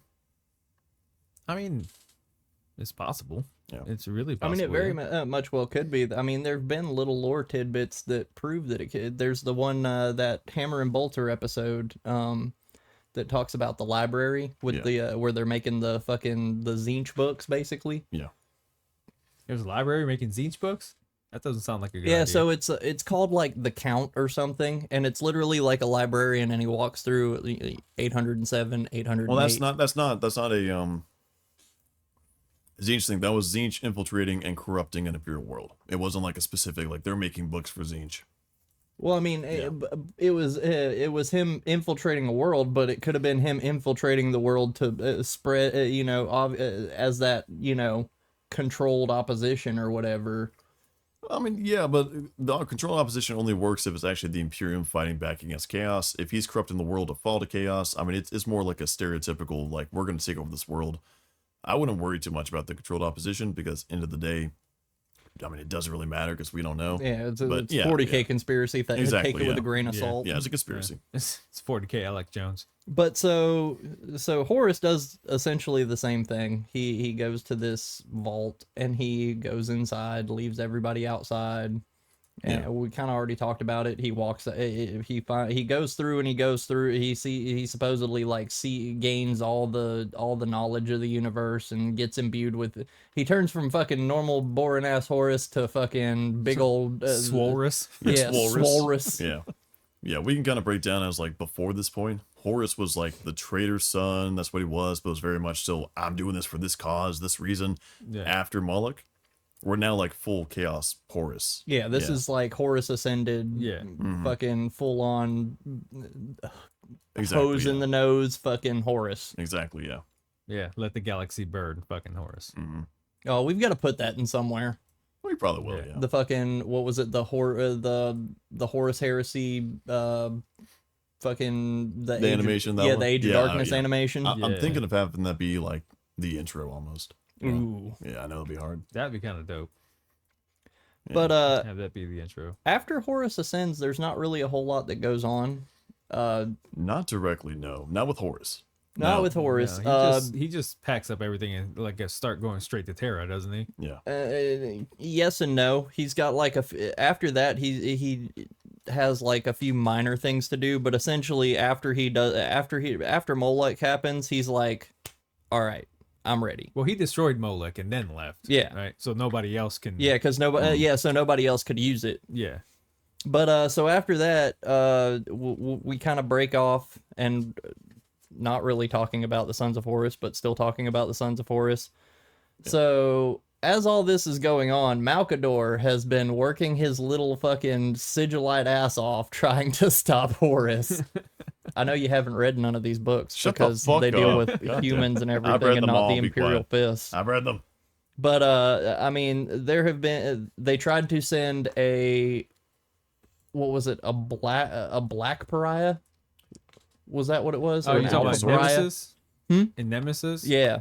Yeah, they sent this creature that was it's That was against the Emperor, though, yeah? Yeah, well, I'm basically hitting, like, small little points. Like, they sent the Black Pariah, so in response, fucking Malkador sent an entire fucking team of assassins after Horus. He got all the clades together and was like, hey, we need you. It's like, every one of you have tried to send someone to kill Horus individually, and each time they have failed. It's like, what if we sent everyone together? Yes. What if we sent one of each of you at the same time as a team? Yeah, and they're all like, are you fucking kidding me? How do we make this work? We work individually. You stupid idiots, you're missing the power of friendship. Yeah. Horus's true weakness. And like, this is bullshit. And then guess what? Your boy, Rogel Dorn, gets wind of this, and he's talking and Valdor is in on this as well, along with Malkador and all the Clade assassins leadership. Dorn busts in and on the fucking Dorn What? busts into the fucking secret meeting hall. What it is. Okay, nobody else knew where the fuck this place is. Dorn apparently knew. He busts the fuck in, and he's like, are you fucking kidding me? Like, why are we doing this shit? Like, assassins are like the worst way to do this. There's no honor in it. Well, this and then out of nowhere, the fucking Emperor appears, and he's like, "You don't think they're sending assassins after me?" I like how this warranted, like, this Dorn doing this warranted the Emperor fucking showing up. Big E was there the entire fucking time. He was hiding in a corner, and Dorn was like, shit, I looked in that corner. There was no one there. It was right next to a window. I should have seen something. It's like, I didn't see you spooky bitch. And Big E was like, listen, on any normal day, you'd be right. However, they are sending assassins against me, so I have no issues with this shit whatsoever. This is perfectly fine. Two things. First thing I want to point out is like, well, why would Dorn be upset? Because assassins, it's kind of been a thing, right, in warfare. That's not spies, assassins. I mean, that's the entire Alpha Legion's full shtick, right? Well, I mean, it's got a purpose. It's got a role. Why is Dorn so upset? It's like, this motherfucker believes so much in open warfare, he painted his armor yellow so you wouldn't like miss him. I think it was just I think it was like mostly the fact that he wasn't a part of the planning. I can see that too. Especially being the Praetorian. I can see that too. Yeah. I think that was his because if you're the Praetorian and you're like literally in charge. That's my guess. I haven't read the book, so yeah, I know. But yeah, they sent the Black Pariah after this warrant of trade that had the Emperor's bloody fingerprint on it, and had the Nemesis got to it, which, spoiler alert, it did. I know you hate spoilers. That's why I was just like, damn it. I was like, you gotta. I can give you the spoilers, but still listening to it is listen. Fucking I know. awesome. Yeah, I know, and I agree with that. The main deal was when I did this was because I prefer no spoilers, but I'd rather be spoiled on like Nemesis than Into the Death. That was like the entire. Fair enough. Fair enough. Yeah. So they send this Black Pariah. You have. You start out with who was it? What was the Vindicare's name? You're asking about names, and I have sniper shoot man. I keep wanting to see Kelbor Hal, but but that was that's not a Vindicare. It was close to that though. It was like something Kel or some shit like that. Yeah, something Kal-El, like that. yes. And the Vindicare. They sent him. They sent a. It was a Vindicare, a Catalyst. It was literally all of them. A Vindicare, a Calidus, a Veneum. So it's your typical trope of we have the Vindicare, and then he's got to go find everyone else. So he finds the Caladius, Then she joins up with him. Then them two find the who's the anti-psyker. The Calexis? the Colexis. Colexis. Yeah, because Calydus is transformation. Yeah, they find the Culexis, and then all three of them The now have to go Culexis. find the Eversor. And when they go find the Eversor, something happened that. Oh no, that- they had the techie guy there too. Yeah, he was. It's funny because he's not even used in anything, but he was a tech marine like assassin. No, he was essentially he was a just showed human. up. Yeah, that's what I'm saying. But he was a- like a tech priest. Yeah, he was like a essentially. tech priest. Like he was like the cyber hacker type. Yeah, of dude. it's a. I can't remember what the name of the clade is, but Yeah. basically they With the use information one, right? yeah they use yeah. information against you so that Yeah. you could be assassinated and taken care of without them even being on the same planet, just with a Right. couple of keystrokes. Yeah. But the best part is when they go, they're like, all right, we got to go find the Eversor assassin, and they get to the point where he might be, and something malfunctions with his sleeping pod, right? And he wakes up. He didn't have the cold And- side of the pillow. Yeah, they didn't. Yeah. So when an Eversor gets activated, they input all the commands and everything into him, so he Yeah. knows immediately like what his target is, where he's got to go, this and that. Yeah, whenever he's up, it's a go time. Well, He didn't when have his- anything no loaded. warning. When Doc, his just shit go. is malfunction, he had nothing loaded because he was not supposed to be activated. So when he breaks out, He goes just on a same shit. fucking rampage through the entire facility, murders literally everything, and he starts running towards the next facility. And they're coming to him. They're like, "What was it that he said in the helicopter?" It was like, they were like, there's the Eversor right there, and it's like, why is he going? He's like, yeah, we need to find him. He's like, well, unless he finds us first. And it's like, well, why? It's like, well, because he will kill everything in a 100 kilometer fucking area. And it's like, fucking what? So they finally find him. They have to fight him. It's the fucking Caladius, or the Calidus and the fucking Culexis. The Culexis shoots the animus spectrum. It like hits him. He's like, fucking that kind of hurt, and he like fucking punches her the fuck out. He goes after the Caladius, the Calidus. The Calidus tries to like transform or fucking do something. Oh, the Calidus transforms into the Vindicare and tries to fight him like that, while the actual Vindicare is up on a fucking tower and hits him with a shield breaker around and knocks him Damn. right the fuck out. And then It just knocks him out, so he's not dead. Yeah, he no, doesn't- no, well, no. Fucking well, shield for- it didn't knock him out at first. They thought he was fucked up. He gets up and he's like, okay, fucking friends on, let's go. Yeah, you remember that point? You remember the part in like of what was it? One of the Avengers movie where Hulkbuster's punching the shit out of Yeah, Hulk, yeah. and he just like spits the tooth out, Yeah. and he's like, "I'm sorry." Yeah. Yeah. That was essentially what it yeah, was. Damn, they dude. have to resort to hitting him with tranks. And they shoot him with enough Pocket tranks. fentanyl, go. Dude, they shoot him Bro, with they enough just tranks to literally take down fucking like fill him an with. Astartes. They just fucking. Yeah. It's Like he like looks he's like a Got like 70 fucking trank darts. yeah. They hit him with enough tranks to take down an Astartes. Like He looks it like was a fucking nuts. yeah. He looks like a human fucking pincushion. by Yeah. the God time he's fucking done. damn. Yeah, dude, that was one of the best parts of the whole fucking book. I'm just imagining this shit. entire thing is like that one Rick and Morty episode. Was like, fuck you, I'm in. Fuck you, But I'm so, in. The entire spy episode. but so yeah. Malkador's like last ditch attempt is he creates this thing called the Knights Errant to deal with yes. eventually deal with the problem of chaos, because I guess Malkador, well, I mean, obviously Malkador sees that Horus isn't necessarily the problem, chaos is going to be the problem. Yeah, Horus I need is a very something. big symptom. I need something that fights demons, not Horus. Yeah. So he creates the Knights Errant, which is it's the main three that you need to know. Main few that you need to know. It's Nathaniel Garrow, good old fucking Tylos Rubio, Yeah, baby. my fucking man. He's an Ultramarine. Was an Ultramarine. I know he was Yeah, an yeah. Ultramarine, but still, fucking Tylos fucking Rubio, bro. And And, it was Garvey, wasn't it? Yeah, old Garviel Loken. Garvey Loken. Love you, Which Garvey. is a big part of this, because obviously Garviel was a part of Isvan 3. Yeah, he's. I like to call him, and he sort of is like the last Luna Wolf for all intents and purposes. I mean, Oh, that's I who mean, he is, essentially, yeah. yeah. Well, him and Yacht and Cruz. Yeah. Oh yeah, Yakton Cruz was another Knights Errant for a while there. Yeah, but especially Loken. The entire time when this is going on, obviously we haven't really covered it because it's deserving of its own episode. But we've had Garviel Loken, who was like one of the Mournival in the beginning. Right. And of course, Horus turned traitor.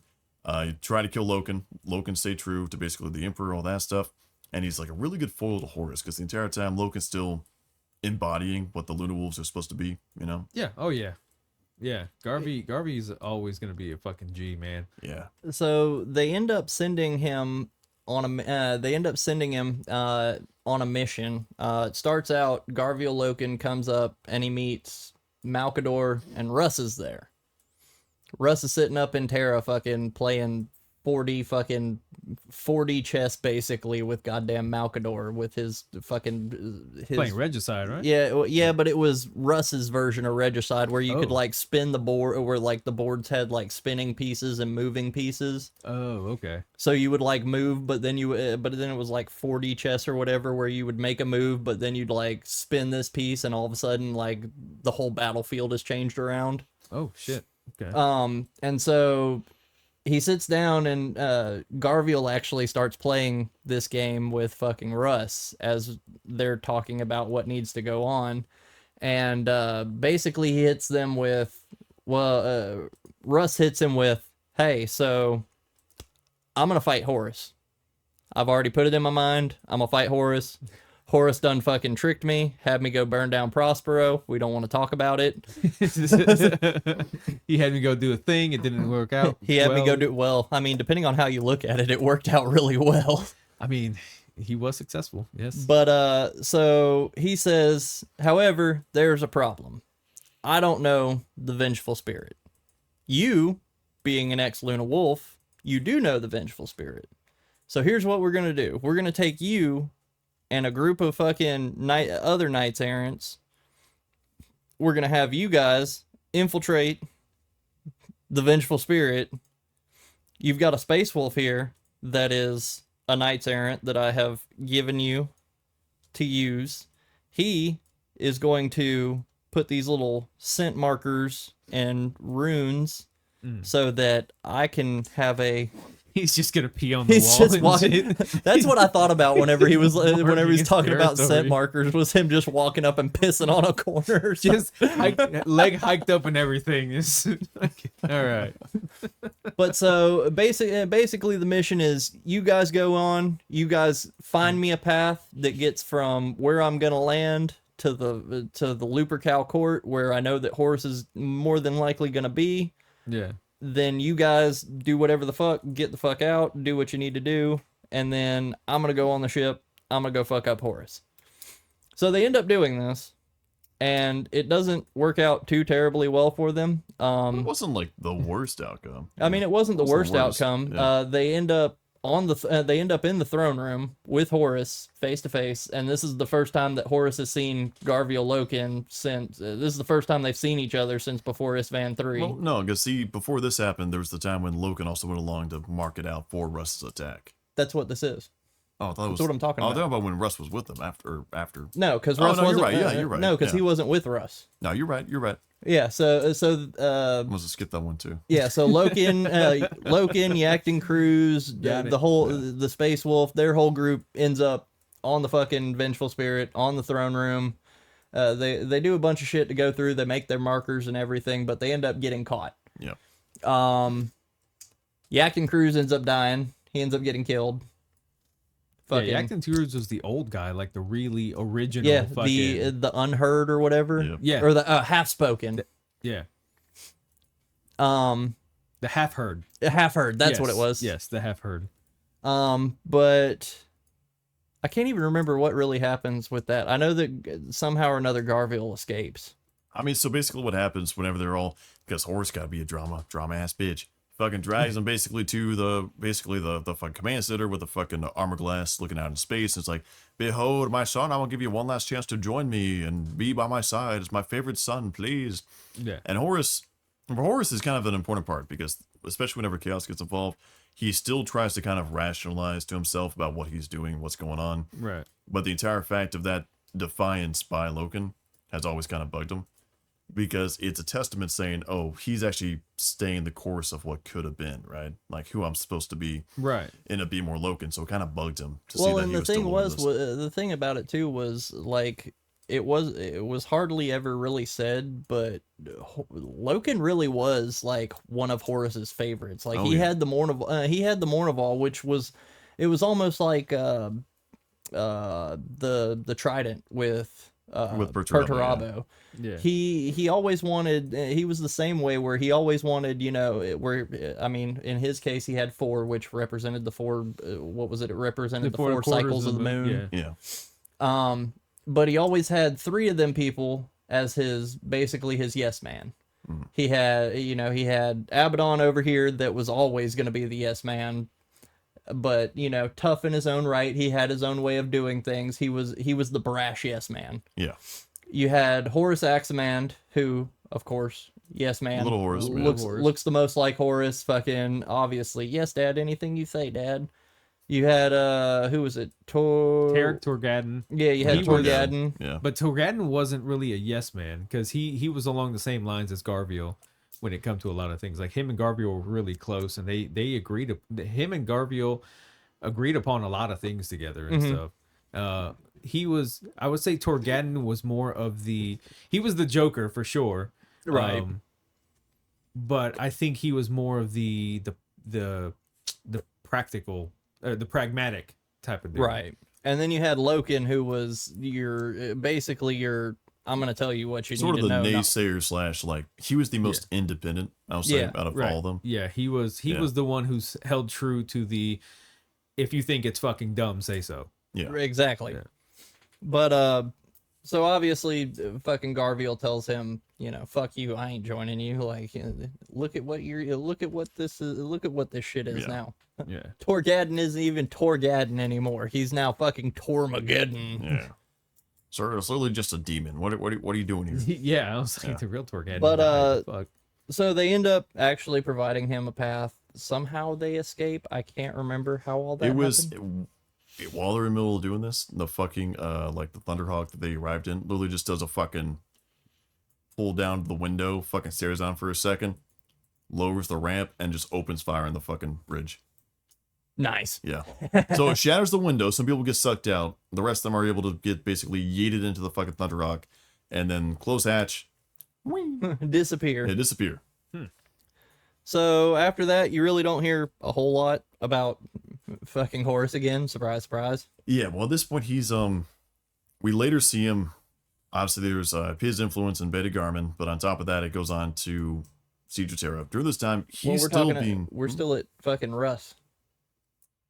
We're You talking still about don't the hear- Russ Knights stuff. Errant. I mean, yeah, we're still there, but I'm saying like he mainly starts taking a back seat during this time with Russ afterwards, partially due to Russ, which we'll talk about, but at the same time, he's having to deal with basically the power of chaos building up inside of him all the way up to the Siege of Terra. Yeah, so Yeah. he doesn't exactly have time for war plans. No, he doesn't. And that ends up having a big effect on the war. Oh yeah.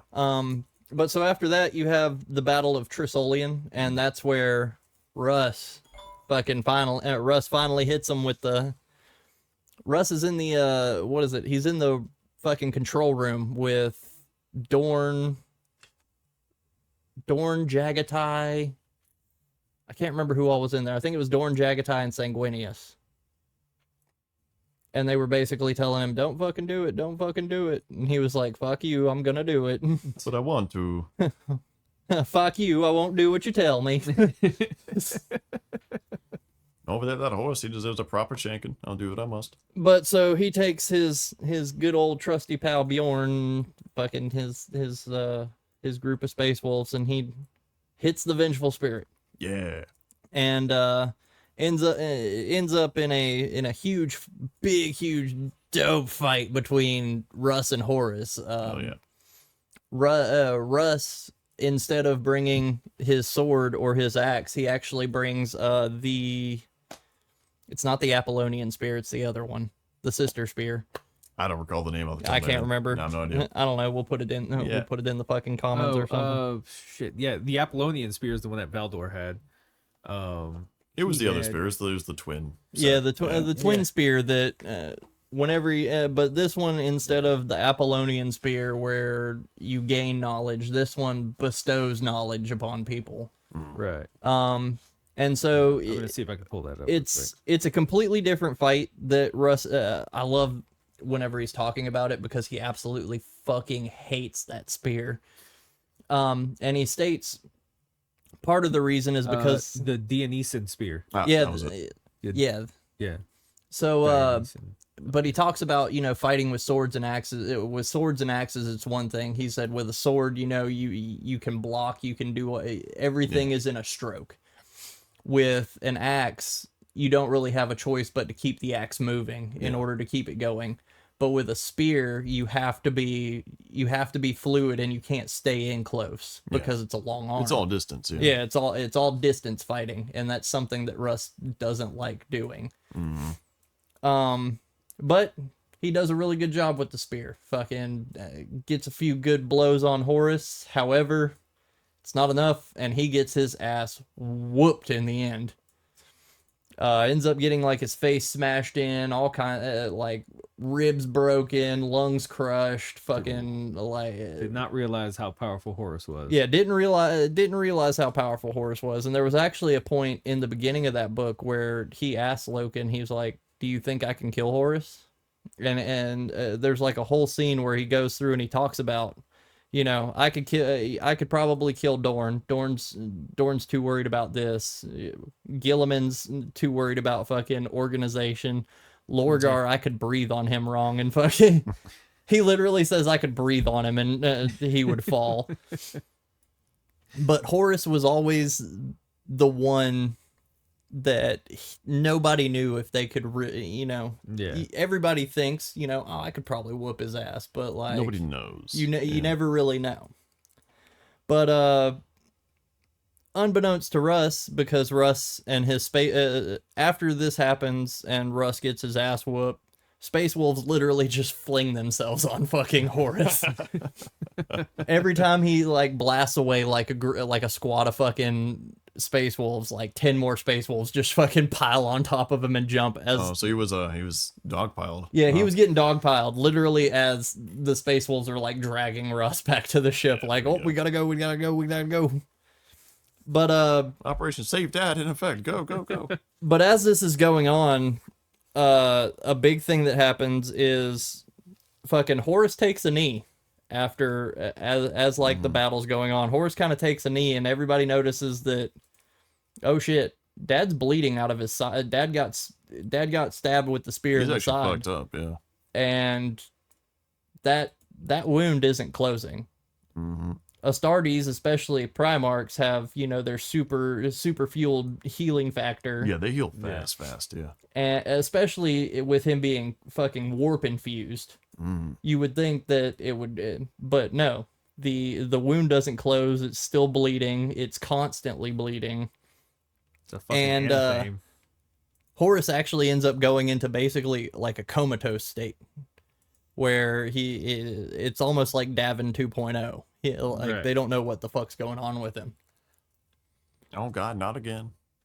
So they put him on the throne, and that's pretty much where he stays for like a hot minute of the fucking. There's some symbolism there, huh?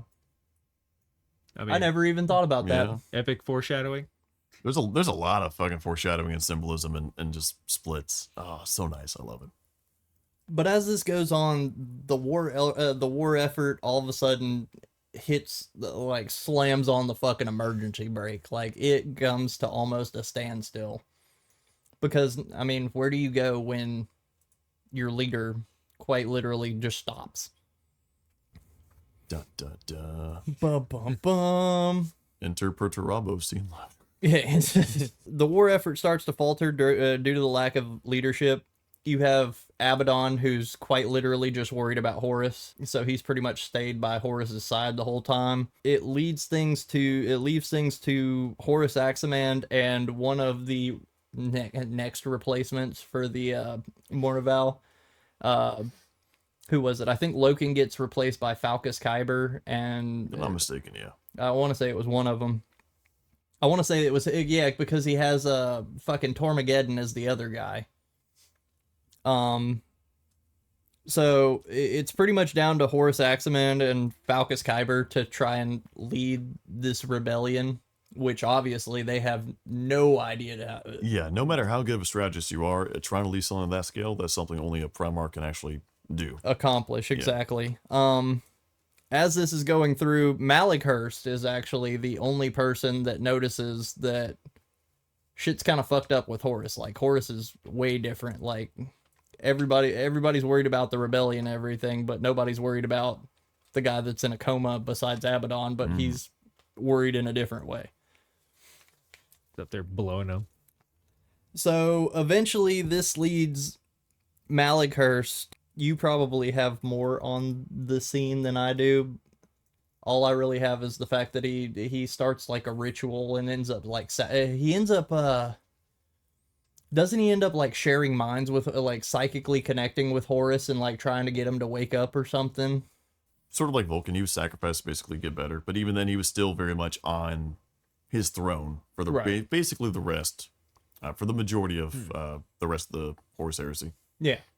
Yeah. Really, after that, all I have is I've got Ulanor. Ulanor 2 Electric Boogaloo, where he gets all the traitor forces to... Malighurst performed a ritual and effectively sacrificed himself to restore Horus' soul. And then that's when they get to Ulanor for the general muster. The parade. Yeah. Yeah, so as that happens, you have a whole bunch of shit going on. Zardu Layak, working under Lorgar, attempts to kind of turn Fulgrim into what? Well, not really, to turn him, basically turn him to Lorgar instead of... Oh, make him loyal to Lorgar instead of Horus. Yeah, instead of Horus. Gotcha. And he actually does it in a pretty cool way. He learns Fulgrim's actual name. I thought Fulgrim was his actual name. No, like his kind of like Mortarion. He learns Fulgrim's like true name. Really? Yeah, they don't say it or anything, but I'm pretty sure he learns like his true name, and he's like, I have power over you now, and he just fucking... He probably learned it from one of the fucking Chaos guys, or probably. like a demon and shit. Yeah. As this is going on, fucking Lorgar is actively trying to... Well, obviously, Lorgar's trying to actively depose... Lorgar's being Lorgar. Yeah, Lorgar's being Lorgar. Tries to actively depose fucking Horus. That results in fucking Lorgar basically getting bitch slapped and banished. Which, fucking Lorgar always thinks he's bigger than what he is, and then someone has to fucking vibe check his ass. But if that's the case, then yeah, now we're at the Siege of Terra. Well, I mean, not quite. One final thing beforehand is the final thing that happened, and this will be a quick note, was the Battle of Beta Garmin. Oh, I forgot about Beta Garmin. Before Siege of Terra, because this is the final, I guess you could say, major decisive battle. Before Siege of Terra, Beta Garmin was basically one place that they vitally needed to funnel supplies into the Siege of Terra, right? So if they had Beta Garmin, then whenever they besieged Terra, they could basically just freely inflow resources, okay? So that's why they wanted it. They wanted it really fucking bad. Mm-hmm. The Loyalists really wanted to fight at Beta Garmin because almost all the legions at their defense were great, but they're really fucking big. And if all the Titans were deployed at Terra, then odds are the world itself would have been destroyed. Because that's the sheer amount of fucking Titans you had in the Loyalist Armada. So they ended up basically transporting the vast majority of all Imperial Loyalist Titans to Beta Garmin. And they assaulted several basically traitor-held cities whenever they're still fighting, and that was known as Titan Death, because the sheer amount of fucking death for the Titanicus was insane. Yeah, they were reduced down to what? Well, I think it was like 2 full legios. Yeah, it was like 2 full legios, which is fucking insane. Because you had the you had the legio that was part of the book with whatever her name is, the big long fucking the mother. I don't remember the specific name. Yeah, you had Legio. I think it was Ignatus. Ignatus was a big one, yeah. And then you had, and then the only other full legion I think that was on Terra was the one with the Psi Titans. Yeah, and that was held in reserve. Like they were held as like a last ditch fucking effort. Yeah, which they're insane when they come out of Siege of Terra. That was so insane. It was like, no, the word came down for the Emperor. We're using our final fucking... We're using them. Yeah, they basically go to Dorne and they're like, here you go, here's this piece of paper, you can use this now. Oh God, it's such a good. I love Siege of Terra so much. But anyways, the main consequence of that was that the traitors did win. The loyalists lost the vast majority of their titans, but the traitors were a bit scarred from that. Yeah. Okay? A lot of people, the cracks were starting to show, right? Maybe it's not what the loyalists initially thought they would get out of it. It's not like a decisive victory, nothing else like that. But they definitely wounded the traitors. And then we go on to Siege of Terra.